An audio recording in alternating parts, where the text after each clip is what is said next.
Welcome back to the Cranial Catacombs, everybody. Today I'm talking about Black Mirror madness, the mania to the masses. Let's jump right into it. If you aren't aware of a scrying mirror or how it works, a scrying mirror or a black mirror is a surface used for divination. I'm going to stop there. What is divination? Divination is to be inspired by a god. So when you use a tool for divination, you're being inspired by the God within, because it's self-divination, which would be your soul. So you would stare into a dark surface, such as the earliest forms were water. People began using obsidian, polished obsidian stone. Crystal balls are another form. We could use the clouds, I've heard being used. You can paint a mirror black. You just want a surface that is dark that you can gaze into, and the ritual would unfold in a way in which you would sit down almost like a Ouija board ritual. And you'll sit down, you'll take the mirror out. The mirrors are usually small, like handheld mirrors. And you would sit down with intentions, light your candles, open up the ritual, ask your question, open up and become receptive, while letting your subconscious, unconscious filter through the tool of divination images that it can project to you, so that you can bring the unconscious, subconscious forward through metaphorical and allegorical images, so the conscious mind can make sense of it. And then you can start asking things and getting answers, and it can become so vivid it would seem like you would see pictures or movies coming from this mirror that is being projected from your subconscious. You would then close the ritual and put it away. This is not a mirror that you look into every day to see if your hair's nice or you got a pimple on your face. No, this is a ritual magic. And so you don't want other people to look into your mirror. You want to keep it, special as a ritual. This is what scrying mirrors look like. It's called scrying. Scrying means to see or to look. So you would gaze into this in a receptive meditative state with intention, and let images come through. Where do we see this? I mean, an easy story to connect it with would be Snow White and the mirror on the wall, where she would ask for it. And this is going to segue into where I'm getting at, is the mirror one day responded that the queen was no longer the fairest.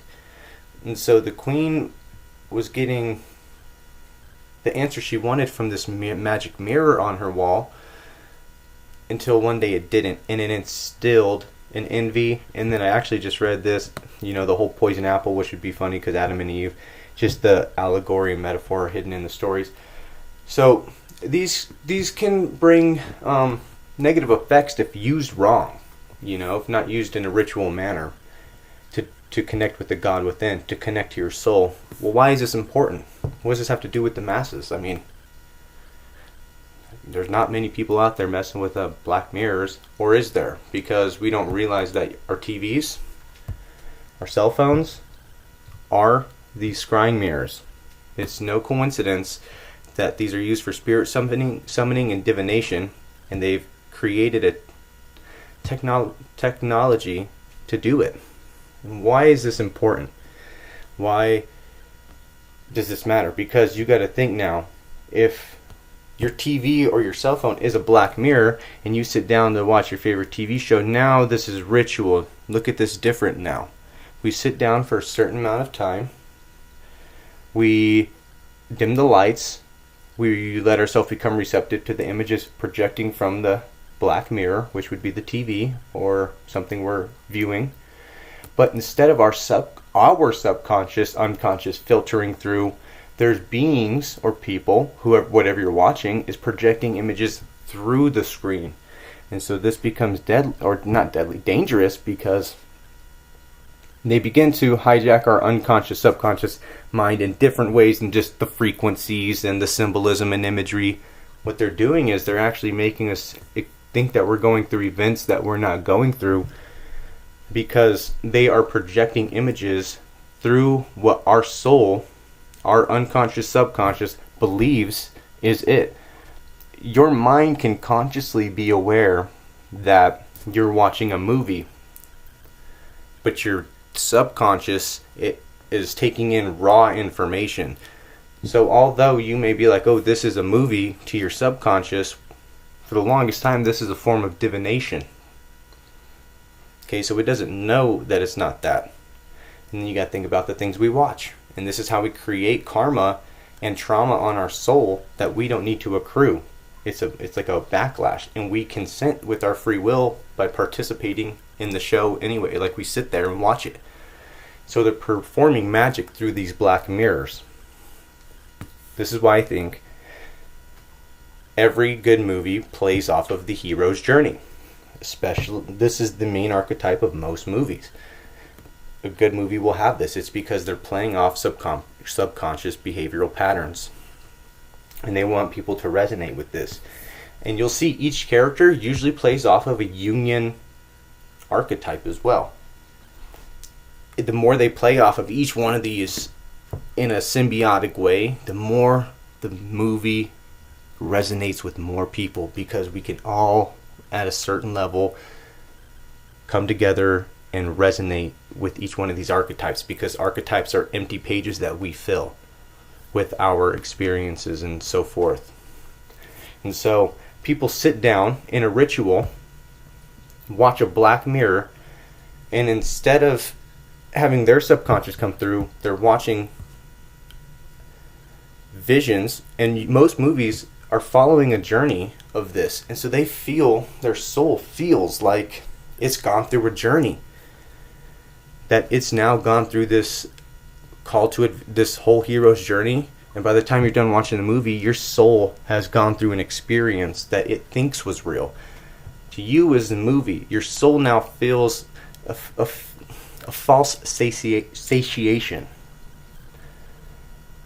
And your mind feels hollow, like your heart feels hollow, because you want to go on that adventure, but instead that person on the TV or on Instagram, social media, is living your life and you're not. And so it's like a hallucination of what you want to do but aren't doing unless you turn around and do it, which is the positive way to use the black mirror. Okay, so we're going to get into this more, but it's a perceived reality. What is perceived reality? Is what you've seen on the screen real? Or was it not real?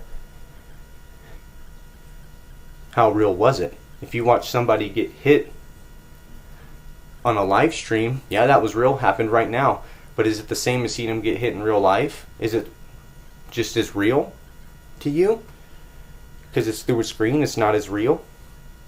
Well, to your conscious mind, like I was saying, you can have a sense of separation, but your unconscious mind takes in the raw information. So when we watch a movie and someone gets killed, well, our mind says that's a movie, but our subconscious mind has now experienced a trauma of someone dying because it's just taking in raw information. And now that was an experience, because what's real, right? We don't know what's real. It's an experience. And so your body's going to react. And then this gets into depth perception, because if you see a threat, so say you see that trauma, someone die on a movie, well, if you see a threat in the wild, you see a lion at 100 yards away, you're not going to be immediately threatened. So the threat level is not going to be as high because it's far away, and you know that there's some distance between you and this animal that could hurt you. But if that animal was 10 feet away, your level of urgency would be much different. And so that's perceived reality. We're experiencing traumas, not only that aren't real, but we're experiencing them up close in our face. And so they're utilizing this technology to not only EMF us, to throw symbolic imagery, but now they're using an ancient scrying technology to hijack our subconscious, to make us think that we're living in realities that we're not. And that's what a reality tunnel is. So if we go here to Wikipedia, a reality tunnel is the theory that a subconscious set of mental beliefs is a theory that with a subconscious set of mental filters formed by beliefs and experience, every individual interprets the same world differently. And so everything that you're believing and experience while you're watching the black mirror that is your TV, your cell phone, etc., etc., becomes a reality tunnel. Because think about this, if the black mirror, like I started with, is a ritual item, we're not using it ritualistically, is the thing. We're bastardizing a tool that should be used ceremoniously. And we're never closing the portal, so imagine you would not walk away from a Ouija board without closing the ceremony. You shouldn't walk away and wouldn't walk away from a black mirror if you knew the power behind doing that. It's the same concept, but here we are walking away from our TVs. It's walking away from our phones, our laptops, putting in our pocket. It would be repetitive to have to close that, but you see how they hijacked it, and now we're living in reality tunnels that aren't our own.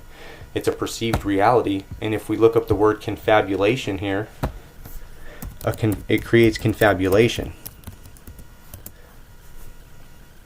And what confabulation is a memory error defined as the production of fabricated, distorted, or misinterpreted memories about oneself or the world. People who suffer confabulation have incorrect memories ranging from subtle altercations to bizarre fabrications. And they are very generally confident about their recollection, despite contradictory evidence. Like right here it says, when lying isn't lying. So they can remember something so vividly, like they went through it, even though they didn't. And they can have memories about these things they've done. And this is what perceived reality is. They get stuck in reality tunnels because their subconscious is being hijacked by these black mirrors. And they go down these rabbit holes that they never get out of. So they drag the rabbit hole with them. A complex, bizarre, or difficult state or situation conceived of as a whole in which one falls or descends. So think about this. When you stare at a TV, look, it's like a rabbit hole. These black mirrors are rabbit holes, and we fall into them. And so, they're hijacking our subconsciousness to think that people are having these experiences that they're not having by using our phones as a technology, our TVs as a technology, and ritualistic technology that we consent to by sitting down and watching their magic. You get stuck in these rabbit holes. Not ironically, as I wrap up this video, I can't make these more than 15 minutes long. The show Black Mirror, which is what this all started with, the scrying mirror, a black mirror, is not ironically about transhumanism, artificial intelligence, interface, the combination of technology into the human body, creating cyborg type of situations. So, no coincidence there. If you look at their sign or their logo, if it's on here, it's a shattered mirror, shattered black mirror. If you look into MK Ultra symbolism, a shattered mirror represents the fractured psyche. So what they want to do is fracture people's psyche by giving them so many different reality tunnels and rabbit holes and ideas of who they think they are through perceived reality, that they never live their own dream.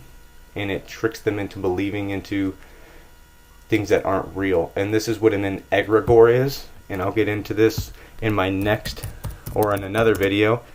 This is how they implement this magic into creating what an egregore is. And that's a deep topic. Egregore is an occult concept representing a distinct, non-physical entity that arises from a collective group of people. Historically, the concept referred to angelic beings or watchers and the specific rituals and practices associated with them.